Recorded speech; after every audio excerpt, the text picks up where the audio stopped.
Bonsoir. À force d'entendre les confrères candidats, j'ai bien envie de changer de thèse. Ils sont tous géniaux.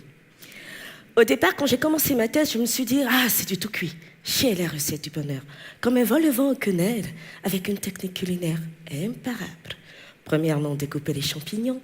Cette étape consiste à collecter les paramètres physico-chimiques à chaque observation de la montation intrinsèque. Deuxièmement, saisir les oignons et les champignons.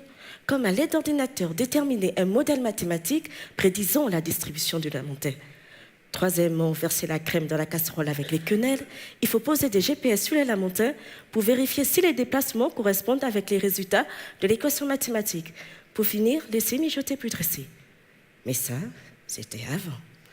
Avant de comprendre que ma thèse ne se limite pas à poursuivre les lamentins avec un verre vaudois aux mains, et ceci aux frais du VVF, mais de comprendre que face au changement climatique, la science à elle seule, avec toute l'ingénierie possible, ne sauvera pas la Terre. Je m'explique. Pour cela, acceptez d'être mon psychologue et que je m'installe sur un divan rouge. Depuis que j'ai commencé ma thèse, je me sens exclue. Femme dans un milieu dit d'hommes, femme noire subsaharienne dans le domaine de la science, sur ce point je n'en veux à personne. Dites-moi, connaissez-vous une célébrité en Afrique centrale, sauf les dictateurs?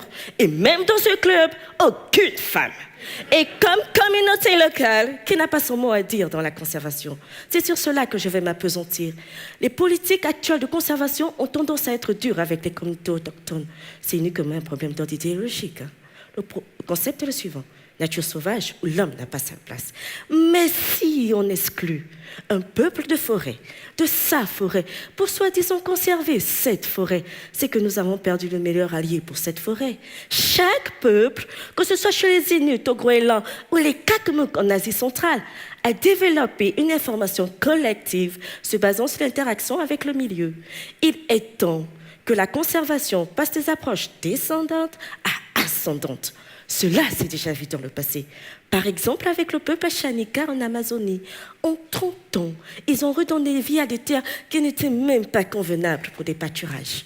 Que d'investir dans des budgets colossaux pour le contrôle de l'utilisation de ressources par les communautés locales, les défenseurs de la nature devaient trouver des moyens clairs pour que ces derniers s'engagent dans la conservation.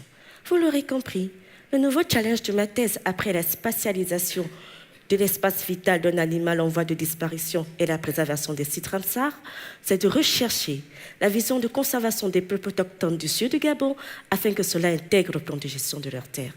Voici en quelques mots mes troubles de femme chercheur. Pensez-vous que pour la préservation de nos terres, je souffre de crise psycho-utopique? Merci pour cette séance.